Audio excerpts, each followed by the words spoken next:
একটা বিশ্ববিদ্যালয় যেখানে একসাথে 10,000 ছাত্র আর 2,000 শিক্ষক পড়াচ্ছেন, যেখানে রয়েছে 3টা আলাদা আলাদা বিশাল লাইব্রেরি।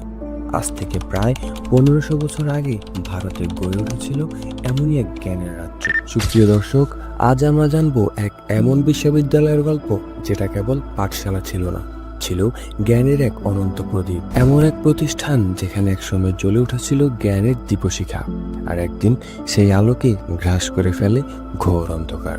নালন্দা বিশ্ববিদ্যালয় নিয়ে। নালন্দা বিশ্ববিদ্যালয় প্রতিষ্ঠিত হয় গুপ্ত সাম্রাজ্যের আমলে, আনুমানিক খ্রিস্টপূর্ব 5ম শতকে। এখানকার শিক্ষা শুধু ধর্মভিত্তিক ছিল না, বিজ্ঞান, গণিত, চিকিৎসা, জ্যোতির্বিজ্ঞান, দর্শন সব পড়ানো হতো। ছাত্ররা আসতো চীন, তিব্বত, জাপান, শ্রীলঙ্কা থেকে। এমনকি বিখ্যাত চীন ভ্রমণকারী হিউয়েন সাং নালন্দায় 15 বছর ধরে পড়াশোনা করেছিলেন। লাইব্রেরির নাম ছিল ধর্মগঞ্জ।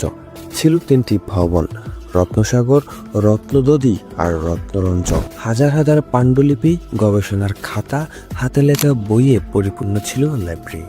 1993 খ্রিস্টাব্দে নালন্দায় হামলা চালায়, আগুন দেয়া হয় লাইব্রেরিতে। ইতিহাস বলে 6 মাস ধরে সে লাইব্রেরির আগুন নেভেনি। কেউ কেউ বলেন নালন্দার কিছু বইতে এমন গোপন জ্ঞান ছিল যা আধুনিক সময়ের অনেক আবিষ্কার আগেই বলে দিয়েছিল। কেউ বলে বৌদ্ধ তন্ত্রবিদ্যা, কসমিক শক্তি, এমনকি টাইম ট্রাভেল সম্পর্কেও ছিল ইঙ্গিত। তবে এগুলো কতটা সত্য আর কতটা গুজব সেটা কেউ জানে না, কারণ সবই পুড়ে ছাই হয়ে গিয়েছে। এখন মনে শুধু একটা প্রশ্নই থেকে যায়, কেন এমন জায়গা ধ্বংস করা হয়েছিল?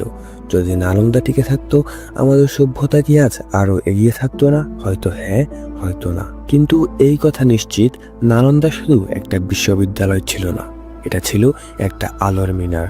আর সে আলো নিভিয়ে দিয়ে ইতিহাসের পাতায় কালো দাগ কেটে দিয়েছিল কিছু অন্ধকার চিন্তা।